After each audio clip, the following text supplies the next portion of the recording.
بسم الله الرحمن الرحيم الحمد لله رب العالمين والصلاة والسلام على نبينا محمد وعلى آله وأصحابه وسلم تسليما مزيدا ثم أما بعد إخوة الكرام السلام عليكم ورحمة الله وبركاته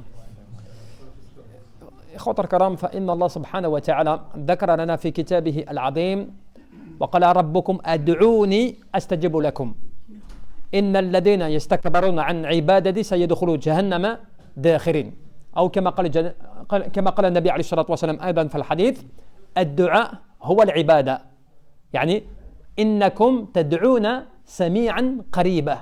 Vous savez, Allah subhanahu wa ta'ala dans le Coran il nous rappelle un verset et qui est très très important puisque celui-ci va nous enseigner et va nous apprendre une des choses qui va nous permettre de nous réformer dans ce bas monde et pour l'au-delà. Allah Jalla fi'ala nous dit, votre Seigneur vous dit, invoquez-moi et je vais vous exaucer.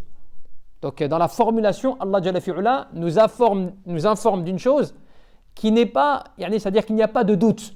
Ad'ouni astajibu lakum. Si vous m'invoquez ou invoquez-moi et vous serez exaucés. Donc c'est une affirmation. Allah Jalla fi'ala a affirmé avec certitude que celui qui va l'invoquer, Allah Jalla fi'ala va l'exaucer. Donc déjà cela, subhanallah, c'est une boshra, c'est une bonne nouvelle. Puisque le croyant, normalement, s'il est sincère et il croit en Allah subhanahu wa ta'ala, normalement il se dit, donc cela veut dire que si j'invoque Allah azza wa jal, eh bien Allah va m'exaucer. Et c'est comme cela que le prophète alayhi salatu wa salam disait, ad-du'a huwa al-ibada. Yani fi riwayat al-ukhra, ad-du'a mukhu al-ibada. L'invocation, c'est l'adoration même. Bon, les ulama ils te disent, même si le hadith, il a une chaîne de transmission un peu faible, pour le hadith qui dit, الدعاء مخ العبادة ولكن معناها أو معناه يعني الصحيح. Son sens il est authentique. L'invocation est la cervelle de l'adoration. On te dit même lub يعني العبادة, c'est-à-dire que c'est le centre même, c'est la base même, c'est le fondement même de l'adoration, subhanallah. C'est-à-dire que quand tu invoques Allah subhanahu wa ta'ala, l'ulama al-tafsir, qu'est-ce que tu dis? وقال ربكم أدعوني أستجب لكم هذا من لطف لعباده. Cela fait partie de la bonté, de la tendresse qu'Allah subhanahu wa ta'ala il porte à ses adorateurs. Et aussi du fait du grand bienfait que Allah il lui accorde. Allah t'imagine, il t'accorde un bienfait dont toi tu ne mesures pas la portée parce que tu ne te rends pas compte à quel point Allah subhanahu wa ta'ala il est proche de toi. Cela veut dire comme le prophète disait, innakum tad'una sami'an qariba. Vous êtes en train d'invoquer quelqu'un qui entend et qui est proche de vous. Tu vois l'information? Cela veut dire que quand tu invoques Allah, ne sois pas de ceux qui pensent qu'il n'est pas entendu par Allah. Ne sois pas de ceux qui pensent qu'il a invoqué, mais Allah ne l'a pas exaucé. Allah Jalla fi'ala te dit, au contraire, c'est un ordre. Fastajibu lakum, je vais vous exaucer. Yani haythu da'ahum ila ma fihi salah dinihum wa dunyahum. Grâce au fait que tu invoques, Allah, tu sais ce qu'il t'accorde. Allah, il t'accorde de te réformer ta vie mondaine et ta vie religieuse. Grâce au fait de l'invocation, l'invocation ad-du'a, c'est l'adoration même. Cela veut dire quoi? Ad-du'a min al-ibadat al-jalila, al-azima. حث عليها الشرع ورغب فيها فإن العبد يكون قريبا من الله جل في علاه. Grâce à l'invocation, qui est un des actes d'adoration les plus nobles, les plus donc, élevés, les plus grands auprès d'Allah Azza wa Jal. Et quand tu sais que Allah subhanahu wa ta'ala, il t'encourage à l'invocation parce que grâce à l'invocation, tu te rapproches de ton Seigneur. Simplement, l'invocation, il ne faut pas la faire n'importe comment, c'est-à-dire il ne faut pas invoquer des choses qui sont illicites, qui sont haram, qu'Allah ne va pas accepter. Il ne faut pas que tu invoques et en même temps, tu ne fais rien dans l'adoration d'Allah Azza wa Jal. Il faut que tu sois de ceux qui répondent à l'obligation. Tu vois, quand tu vas... Un exemple, c'est une parabole. Et nous leur donnons des paraboles afin que les gens réfléchissent. Regardez, lorsque toi tu travailles et que tu es exemplaire dans ton travail, ton patron forcément, il te reconnaît cela. Ce qui fait que quand toi tu viens le voir pour une augmentation de salaire, pour un avantage, pour un service, pour un jour de congé, eh bien il va te l'accorder. Pourquoi? Parce que tu es reconnaissant dans ton travail. C'est humain. Alors comment ton Seigneur, Allah subhanahu wa ta'ala, si toi tu ne l'adores pas, c'est-à-dire si toi tu ne fais pas les obligations, tu n'appliques pas les règles d'Allah Azza wa Jal, Comment tu vas demander à Allah subhanahu wa ta'ala, oh Allah, donne-moi ceci, oh Allah, accorde-moi cela, alors que déjà, je ne réponds même pas aux obligations que tu m'imposes. Au moins la base, les prières, le fait de jeûner, le fait de faire tout cela. Tu vois, alhamdoulilah. Donc, l'adorateur d'Allah ne doit pas perdre cela en vue. ولهذا on dit qu'ad-du'a يعني من أنفع الأدوية. يعني من أدوية, c'est l'invocation, elle est la plus utile, tu sais dans quoi? Dans les remèdes.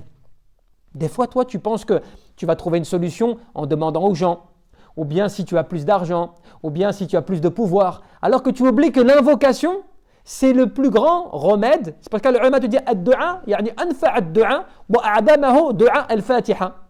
La plus grande et la plus bénéfique des invocations, c'est l'invocation que tu as dans Surat al-Fatiha. C'est pour ça qu'il faut que tu l'utilises aussi dans tes du'as. Par exemple, tu commences, tu dis Alhamdulillahi Rabbil Alamin, Ar-Rahman Ar-Rahim, Maliki Yawmiddin, Iyyaka na'budu wa Iyyaka nasta'in. Et après, tu demandes à Allah Jalla fi'ala, par exemple, des choses.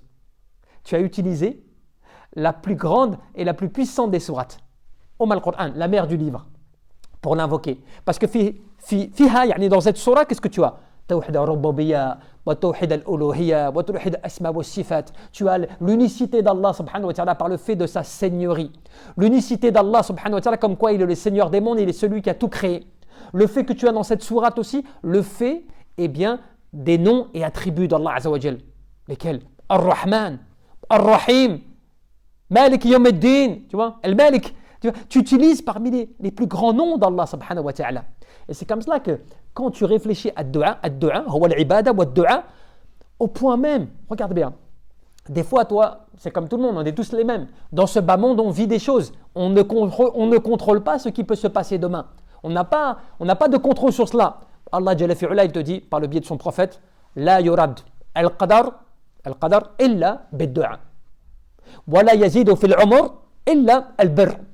Il n'y a pas quelque chose qui peut repousser le qadar, c'est-à-dire le décret, le destin. Si ce n'est quoi? L'invocation.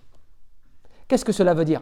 Il se peut qu'Allah Jalla fi'ala a décrété une chose pour toi, qui va t'arriver dans l'année, ou qui risque de te toucher. Grâce à l'invocation, Allah subhanahu wa ta'ala va changer ce qui t'était destiné, subhanallah. Grâce au fait que tu vas renforcer les liens de parenté, par exemple, ça va t'augmenter ta vie. وكذلك ليس شيء أكرم على الله سبحانه وتعالى من الدعاء عند الله سبحانه وتعالى. Il n'y a pas une chose, te disait le prophète, il n'y a pas une chose qui ne soit plus noble auprès d'Allah, plus élevée auprès d'Allah, si ce n'est l'invocation. Et c'est comme ça, Allah, que tu comprends ce verset. يعني وقال ربكم ادعوني أستجب لكم. Votre Seigneur vous dit, invoquez-le, il va vous exaucer. Alors, les ulama te disent quoi? ودعاهم يعني ودعاهم بدعاء دعاء العبادة والدعاء المسألة ووعدهم أن يستجاب لهم. Allah Jalla fi'ala, il vous appelle à l'invoquer, à l'implorer. Parce que dans l'invocation, tu as deux types d'invocation, deux types de dua. Tu as la dua qu'on appelle la dua d'adoration et la dua de demande. La dua d'adoration, quand tu invoques Allah en sujud, en prosternation, que tu implores Allah, que tu reconnais tes grâces vis-à-vis d'Allah Azza wa Jal, tu adores Allah subhanahu wa ta'ala. Mais tu as aussi celle qui demande, tu es dans le besoin, tu demandes à Allah Azza wa Jal, tu implores Allah subhanahu wa ta'ala, tu es dans la demande qu'Allah te guide, te préserve, te protège, subhanallah. Et c'est comme ça يعني عباد الله القلوب الصادقة والأدعية الصالحة هي عسكر الذي لا يغلب وجند الذي لا يخذل. كثير من العلماء المتقدمين, qu'est-ce que te disaient parmi ceux qui nous ont précédés? Ils te disaient les cœurs les plus sincères et les invocations dans lesquelles tu es les plus sincère aussi, donc les plus véridiques, celles-ci, tu sais pour toi ce qu'elles constituent? Elles constituent une armée qui ne peut être défaite. Et elles constituent des soldats qui ne peuvent être battus.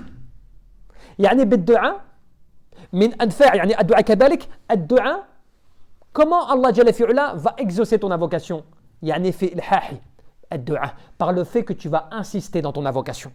Faut pas simplement que tu invoques de temps en temps, des fois je vais invoquer une chose pour Allah Azza wa Jal et puis après j'abandonne. J'invoque pas pendant une semaine, 2 semaines, 1 mois. Il faut que tu profites d'invoquer sans cesse. Tu sais qu'il y a les ulama parmi ceux qui nous ont précédés, des grands, des pieux, min a'immat al-islam, parmi ceux qui nous ont précédés qui étaient des imams. Tu sais qu'ils invoquaient Allah subhanahu wa ta'ala des fois pour avoir le sel dans leur repas. الملح يعني على الماكلة على الطعام. Sur la nourriture, ils espéraient d'avoir du sel, ils imploraient Allah Azza wa Jal qui leur donne du sel. Des fois, certains disaient, si même mon lacet de chaussure se craque, je demande à Allah Azza wa Jal qui m'accorde un nouveau lacet. Mais qu'est-ce que ça montre cela? Ça montre ton état de faqir, de pauvre auprès d'Allah subhanahu wa ta'ala. Tu as besoin de demander à Allah Azza wa Jal. Mais regarde ce que le prophète sallallahu alayhi wa sallam, il nous enseigne. Quand il te dit Atuhibbuna an tajtahidu fi du'a. Est-ce que vous voulez faire partie de ceux qui vont vraiment faire beaucoup d'efforts dans l'invocation? Les compagnons ont dit Bala ya Rasulallah, oui, on aimerait bien. Il leur a dit Faqulu, dites alors Allahumma a'inna ala shukrika wa dhikrika wa husna ibadatik. Dis, oh Allah, raffermis-moi ou aide-moi à pouvoir te remercier, être reconnaissant à ton égard, de pouvoir me rappeler de toi et de pouvoir exceller dans ton adoration. Quand tu fais cela, quand tu invoques, parce que tu sais que ça c'est une sunna, après normalement tes prières obligatoires, tu dis, tu vois, 3 fois, astaghfirullah, 3 fois, après tu dis, Allahumma a'na dhikrika wa shukrika wa husna ibadatik. Tu dis cette parole qui est une sunna de répéter après chaque prière obligatoire. Parce que cette invocation, elle a un impact énorme. Tu imagines dans cette invocation, imagine bien que si Allah subhanahu wa ta'ala t'accorde juste celle-ci, il t'accorde cette invocation, il te l'accorde. Tu imagines ce que tu gagnes? Tu vas être reconnaissant vis-à-vis d'Allah, tu vas te rappeler de lui souvent, et enfin, tu vas exceller dans l'adoration. C'est l'essentiel. C'est l'essentiel dont tu as besoin pour être heureux dans ce bas monde et dans l'au-delà. Subhanallah. Wal ihsan an ta'budallah jalla fi'ala ka'annahu tarah. كأنك تراه فإن لم تكن تراه فإنه يراك. يعني فأحسن كما أحسن الله إليك كما في القرآن. C'est quoi l'excellence? En réalité, nous, on n'arrive pas à ce stade-là. Mais c'est l'excellence dans l'adoration. C'est que tu adores Allah comme si tu le voyais. Parce que si toi, tu ne le vois pas, lui, il te voit. Et c'est pour cela que dans le Coran, Allah, il te dit exceller. Mais pourquoi il te demande d'exceller? Il te dit فأحسن فأحسن كما أحسن الله إليك. Excelle comme Allah a été bon avec toi. Cela veut dire que toi, quand tu adores Allah, tu implores Allah, tu sais que Allah Jalla fi'ala aime que tu l'invoques. Il aime puisqu'il te demande وَقَالَ رَبُّكُمْ أَدْعُونِي أَسْتَجِبُ لَكُمْ. Invoquez-moi et je vais vous exaucer. Qu'est-ce que cela veut dire en d'autres termes? Parce que vous savez que traduire, c'est trahir. Traduire, c'est trahir. Donc, on va essayer de se rapprocher en rassemblant un petit peu al-ma'ani, de l'ulama de tafsir. Quand il te rassemble un petit peu toute l'explication, ce verset, c'est comme si tu disais invoquez-moi, car ce que je veux pour vous, c'est exaucer ce que vous me demandez. Quelque part, c'est comme si il nous était dit cela. Invoquez-moi, car moi, j'ai envie de vous exaucer. C'est comme si on te disait cela. Donc, mais applique cela, fi hayatikum. Dans vos vies, appliquez cela. Par exemple, dites-vous, si quelqu'un vient vous voir et vous dit demande-moi quelque chose, ça me ferait vraiment plaisir de te rendre service.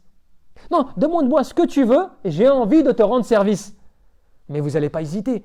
Tiens, laisse-moi réfléchir. J'aimerais bien que tu m'accordes ceci, ou que tu me donnes cela, ou que tu me facilites ceci, ou j'ai vu de toi une fois ceci, est-ce que tu peux me l'accorder aussi? J'ai vu que tu as cela là-bas, est-ce que tu peux me le prêter, ou donner, ou offrir? Peu importe. Bref, quelqu'un qui vient te voir et qui te propose que tu lui demandes des choses parce qu'il a envie de te les donner. Comment nous, subhanallah, al-bashar, al-insan, ils n'arrivent pas à comprendre et à se dire mais Allah subhanahu wa ta'ala est en train de nous dire invoquez-moi, j'ai envie de vous exaucer. Et nous, on n'invoque pas.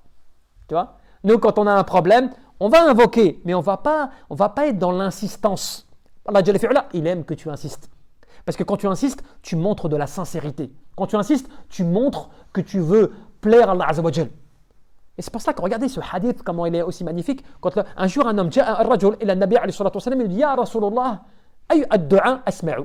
Il lui dit ô envoyé d'Allah, quelle est l'invocation que Allah peut entendre? Quelle est l'invocation que Allah peut entendre? Et le prophète lui dit quoi? Il lui dit Jawfi al-layl al-akhirah wa duburi as-salawat al-maktubat. Qu'est-ce qu'il lui dit? Il lui dit lorsque tu arrives au dernier tiers de la nuit et lorsque tu fais tes prières obligatoires. Mais il a précisé une chose dans les prières obligatoires. Qu'est-ce qu'il a dit? Il a dit yani wa duburi as-salawat yani wa jawfi al-akhirah. Donc c'est-à-dire quoi? À la fin de la nuit, au dernier tiers de la nuit, tu as un hadith. Le prophète nous informe que Allah Azza wa Jal descend au plus bas des cieux, au dernier tiers de la nuit. Et il demande, qui m'invoque? Qui m'invoque? Que je l'exauce. Qui me demande que je lui donne? Qui cherche protection que je le protège?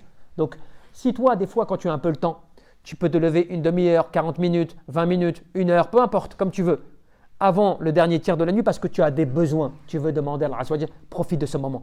Allah Jalla fi'ala entend l'invocation et te l'exaucera. Un autre moment, quand il te dit Wadobari as-salawat al-maktubat, dans les prières obligatoires. Dans al-ma'na, Wadobari al-ulama, qu'est-ce qu'ils te disent? Ils te disent cela veut dire à la fin de la prière obligatoire. Donc après le ulama, ils t'ont expliqué, ils t'ont dit à quel moment à la fin de la prière. Certains t'ont dit dans le tashahhud. Quand tu fais le tashahhud, par exemple, tu dis at-tahiyatu lillah wa salawat wa tayyibat. Après tu fais, d'accord, tu fais cela et tu as le droit d'invoquer, tu as le droit de rajouter des invocations. Qabla, yani al-taslim, avant de saluer, avant de dire le salam, tant que l'imam, si tu es derrière l'imam, eh bien, tu invoques, continue d'invoquer, ou si tu es tout seul, rajoute des invocations. Juste avant de conclure ta prière. Le ulama te dit, à ce moment-là, eh bien, les invocations, Inch'Allah, sont exaucées. Donc, le ulama, on dit tout de suite après la prière obligatoire, parce que quand on dit wadobari, yani as-salawat, yani al-maktubat, cela veut dire à la fin de la prière, cela peut dire aussi juste après le salam. Donc tu vas profiter d'invoquer par les invocations qui sont les proches de la sunna. Par exemple, tu vas dire Astaghfirullah, Astaghfirullah, Astaghfirullah, Allahumma anta salam, wa minka salam, wa tabarakta ya dajjal wal ikram, ainsi de suite. Et là tu demandes Allahumma a'in ala dhikrika wa shukrika wa husna ibadatik. Tu invoques comme tu peux pour qu'Allah Jalla fi'ala t'accorde ses grâces. C'est des moments, ibadallah, qu'Allah Jalla fi'ala nous a accordé, alhamdulillah, min ni'matillahi azza wa jal. C'est des bienfaits et des grâces que Allah Azza wa Jal nous accorde à nous pour qu'on en profite. Voilà qu'on n'en profite pas. Et c'est pour cela que quand tu invoques Allah Jalla fi'ala, n'oublie pas, tu as une arme avec toi. C'est pour ça que le ulama te disait même ad-du'a silah al-mu'min. L'invocation, c'est l'arme du croyant. Tu vois? L'invocation, c'est l'arme du croyant. Parce qu'avec la du'a, avec l'invocation, tu es protégé par le Seigneur des mondes. Rabb al-alamin, celui qui détient les cieux et la terre. Quand tu es sincère, tu demandes à Allah Jalla fi'ala, il va t'exaucer. Walihada ibadallah, quand tu touches à la du'a, tu touches au rappel d'Allah Azza wa Jal. Dhikr Allah Azza wa Jal. Bidhikrillah tartahu al-qulub. Wa dhikrahu yani tatib, yani dunyana, bidhikrahu tatib. Kama dhakara min al-hukama. Avec le rappel d'Allah, quand tu invoques et tu te rappelles Allah Azza wa Jal, eh bien tu vois que ton cœur il s'apaise. Tu te sens mieux des fois. Et en plus ta dunya, tu sais ton bas monde, tu sens que finalement, il devient bon pour toi parce que tu sais que tu vis pour l'épreuve. Allah Jalla fi'ala, tu l'invoques, tu as un besoin, tu l'invoques. Tu sais, il y a beaucoup de compagnons, beaucoup de gens qui étaient à l'époque du prophète et ceux qui sont venus après. Ils étaient connus pour que leur invocation était exaucée. De leur vivant, hein, on disait, tu sais, cet homme-là, son invocation est exaucée par Allah Azza wa Jal. Cette personne-là, de par sa piété, dès qu'il invoque, Allah Jalla fi'ala l'exauce. Au point qu'il pouvait demander des choses. On raconte une histoire comme cela. Qu'un jour, un homme, il était arrivé une fois, Ibn Jawza nous raconte cela. Un homme, il était connu parmi les ulama az-zuhad, parmi les ascètes. Il était connu que son invocation était exaucée. Un jour, il a participé à une assise de Al-Hasan al-Basri parmi les grands imams anciens. Il était parti participer à ces assises et ces assises l'ont tellement touché, l'ont tellement affecté au fond de lui-même qu'il a délaissé ce bas monde. Ensuite, il avait des richesses, il les a distribuées, il les a partagées, il a été généreux de tout. Tellement il a été touché par cela et qu'il voulait se consacrer sur l'adoration d'Allah subhanahu wa ta'ala. Et cet homme-là, il était tellement, entre guillemets, ensuite à la fin dans le besoin, que quand il allait manger ou aller acheter des courses ou des choses comme cela, il était obligé de s'endetter pour Allah Azza wa Jal afin de prendre ce dont il avait besoin. Et une fois, il dit, oh Allah, avant de rentrer dans une boutique, il fait, oh Allah Azza wa Jal, oh Allah, je dois encore une fois me rabaisser pour pouvoir demander ce dont j'ai besoin. Facilite-moi, oh Allah. On raconte qu'avant qu'il rentre dans le magasin, il trouve au sol une trousse, une sorte de sacoche avec plein d'argent dedans, subhanallah. Et il dit, oh Allah, je n'ai pas demandé cela. Au point qu'il a pris la sacoche, il a partagé en sadaqa, et il a pris juste le minimum pour se servir ce dont il a besoin. Le reste, il a donné en sadaqa, subhanallah. Ça paraît étonnant des fois, mais c'est étonnant que parce que nous, nos cœurs sont matérialisés. Tu vois, nos cœurs à nous, ils sont matérialisés, c'est-à-dire qu'on est dans une époque où on fonctionne avec le matériel, tu vois, tout cela. Donc on n'est pas forcément, mais à leur époque, leur sincérité, leur cœur était tellement versé dans l'adoration d'Allah Azza wa Jal que pour eux, c'est des choses qui pouvaient se passer, qui étaient étonnantes, naturelles, subhanallah. Regardez comment Allah Jalla fi'ala, il est proche de ses adorateurs. Tu as un verset qui est énorme sur cela, un verset parmi plein de versets. Allah Jalla fi'ala te dit وَمَا تَكُونُوا فِي شَأْنٍ وَمَا تَتْلُوا مِنْهُ مِنْ قُرْآنٍ وَلَا تَعْمَلُوا مِنْ عَمَلٍ إِلَّا كُنَّا عَلَيْكُمْ شُهُودًا إِذْ تُفِيضُونَ فِيهِ وما يعزب عن ربك من مثقال ذرة في الأرض ولا في السماء ولا أصغر من ذلك ولا أكبر إلا في كتاب مبين. Vous savez, dans ce verset, quand tu réfléchis, Allah Jalla fi'ala est en train de te dire, il n'y a pas un endroit où vous vous trouvez. Il n'y a pas un moment où vous lisez le Coran. Il n'y a rien que vous ne fassiez ou qui ne se passe dans les cieux et sur la terre sans que nous soyons présents pour en témoigner. Il n'y a rien qui, ne serait-ce le poids d'un atome, c'est plus que des fois un atome, c'est vraiment quelque chose, tu ne le vois même pas à l'œil nu. Ça peut être des fois même vraiment le poids de l'aile d'un moustique. C'est quelque chose, il n'est même pas visualisable à l'œil nu. Allah Jalla fi'ala dit, il n'y a rien qui ne se passe, qui ne bouge, qui ne traverse les cieux et la terre sans que nous le sachions, sans que nous soyons au courant, sans que nous soyons témoins de cela, sans que cela ne soit marqué sur un livre clair. Allah Jalla fi'ala est avec vous où que vous soyez. Walakin bisifatihi al-'azima, par ses attributs, bi'ilmihi wa biqudratihi, par sa science, par sa puissance, Allah Jalla fi'ala est proche de toi. Allah tabaraka wa ta'ala, c'est exactement tout ce que tu fais. C'est pour cela qu'en fait, tu vois, c'est Shaitan qui joue avec toi. C'est qui te fait croire que finalement, tu vois, tu invoques mais on t'entend pas. Tu demandes mais Allah te répond pas. Tu vois, tu es seul, tu n'es pas protégé. Il essaie de te décourager. Alors qu'Allah subhanahu wa ta'ala, il n'y a rien que tu ne fasses, ne serait-ce une lecture de Coran, ne serait-ce un endroit où tu te trouves, ne serait-ce quoi que tu puisses faire, même le tétillement de tes yeux, de tes paupières, Allah Jalla fi'ala le sait. Et c'est comme ça, subhanallah, que les ulama, ils en sont venus même à nous apprendre que par le rappel d'Allah Jalla fi'ala, dhikr Allah azza wa jal, yani dhikr Allah subhanahu wa ta'ala, aslu, yani lidaf'i al-waswas. يعني فهو مبدأ الكفر وجهل وظلم وفسق. Il te disait, le rappel d'Allah Jalla fi'ala, c'est un des moyens, le rappel qui peut être la vocation, le rappel d'Allah Azza wa Jal, c'est le moyen qui te permet de repousser quoi? Les waswas. Tu sais, les attaques, les ambiguïtés de Satan, qui essaie de t'égarer. Il essaie aussi de t'enlever, plutôt par l'invocation et le rappel d'Allah Jalla fi'ala, eh bien tu t'éloignes de tout ce qui peut être mauvais pour toi en termes d'ignorance, d'injustice, en termes de non-croyance et tout cela.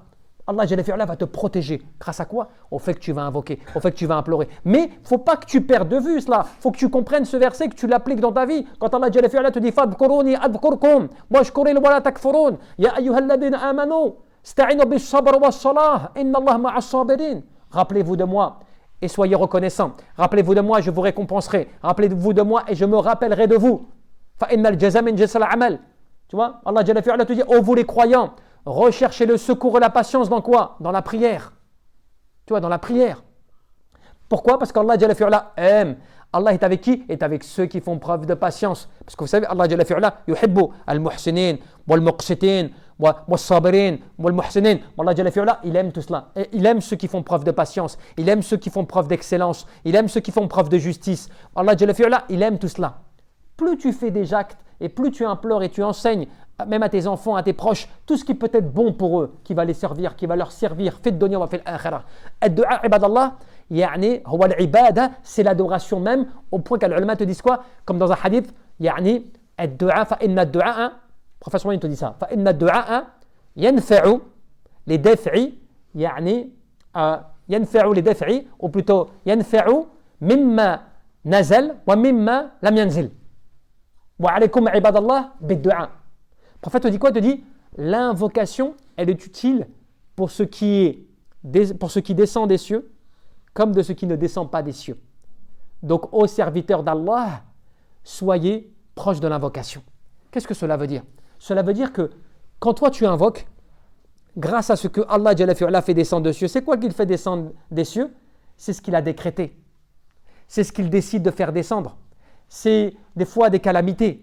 يعني الدعاء ونحوه كذلك يدفع ويدفع يعني البلاء يعني مما يعني أو النازل من السماء. Tout ce qui peut descendre en termes de calamité, en termes de malheur, tout cela et tout qui peut descendre des cieux, qui peut arriver sur terre, tout cela, eh bien Allah Jalla fi'ala peut te l'alléger, il peut t'en protéger, il peut t'en éloigner. Grâce à quoi? Grâce au fait que je l'ai invoqué. J'ai imploré Allah. Ou Allah protège-moi. Ou Allah guide-moi. Ou Allah fasse que je sois toujours ferme. Ou Allah fasse que je sois un bon musulman. Ou Allah protège mes proches, ma femme. Tu vois, tu invoques. Parce que cette langue que tu as, subhanallah, nous on l'oublie, mais Allah Jalla fi'ala, il nous a créés, nous tous, vous savez tous qu'on est là, quels que soient les êtres humains sur terre, je parle bien, tous les êtres humains, à la base, ils ont été créés pour adorer Allah subhanahu wa ta'ala, quelle que soit la personne. Sauf, c'est eux-mêmes et leur contexte qui fait qu'à un moment, ils penchent vers ceci ou vers cela, qu'ils croient ou qu'ils ne croient pas. Mais quand toi, tu es touché par la grâce d'Allah Azza wa Jal, quand toi, tu es touché par la foi Allah subhanahu wa ta'ala, tu sais que c'est très grave de ne pas utiliser la grâce d'Allah Azza wa Jal. Tu sais, Allah subhanahu wa ta'ala te dit « Walaoula, yani, fadlullahi alaykum wa rahmatuhu, ma zaka minkum ahada abada. » Allah Jalla fi'ala dans le Coran te dit quoi? Il te dit « Si ce n'était la grâce d'Allah qui vienne vous toucher, ainsi que sa miséricorde, aucun d'entre vous n'aurait pu devenir pieux. » N'aurait pu devenir pieux. Subhanallah. Allah Jalla fi'ala est en train de nous dire que Allah il nous a choisis. Pourquoi? Pour que tu crois en lui. Allah il t'a choisi pour que tu reviennes vers lui. Allah il t'a choisi parmi des milliards qu'il n'a pas choisi. Il ne faut pas l'oublier, il y a des milliards qui n'ont pas cru, qui ne croient pas. Allah Jalla fi'ala t'a choisi pour que tu sois parmi ses adorateurs. Pour que tu sois de ceux qui sont convaincus quand on te dit Al-Qur'an, tu y crois? Bien sûr que j'y crois. Tu crois en Allah Azza wa Jal? Bien sûr j'y crois. Tu es ferme sur cela, subhanallah. Même si tu n'es pas parfait dans ton adoration, tu es ferme sur ta croyance. Mais attention, c'est pas toi qui as décidé cela. C'est pas toi qui t'es dit moi j'ai voulu croire. C'est moi j'ai décidé. Oui, c'est vrai, tu es responsable de tes actes. Mais Allah Jalla fi'ala, il a installé, tu vois, al-iman, fi qalbik, dans ton cœur. Il a fait germer la graine de la foi. Allah subhanahu wa ta'ala, il t'a montré le droit chemin. Tu sais, la preuve, c'est quoi? C'est qu'on a tous autour de nous des gens qui ne croient pas. De nos proches, de notre sang des fois, qui ne croient pas. Pourtant, tu leur dis, mais je ne comprends pas, on a grandi ensemble. On est né sous le même berceau, n'est-ce pas? Je ne comprends pas cette différence. Mais ne cherche pas à comprendre avec ta raison. Comprends avec ton cœur. C'est Allah Jalla fi'ula qui décide. C'est Allah qui guide qui il veut. Tu n'as aucun pouvoir sur cela. Mais toi, ton obligation, c'est quoi? C'est quand tu es touché par la grâce d'Allah subhanahu wa ta'ala, tu vas essayer de montrer le bon exemple. Tu vas montrer à quel point tu as besoin d'Allah. Tu vas implorer Allah, oh Allah, guide-moi cela. Quand tu as quelqu'un, un proche, qui ne croit pas, c'est quoi ton rôle? C'est de dire, oh Allah, guide-le. Oh Allah, montre-lui la foi. Oh Allah, entre-lui cela dans son cœur. Oh Allah, ne le laisse pas partir comme cela de cette dunya sans qu'il ne croit. Oh Allah, assiste-le. C'est cela ton rôle. Puisque tu sais que toi, tu crois que c'est une grâce d'Allah subhanahu wa ta'ala.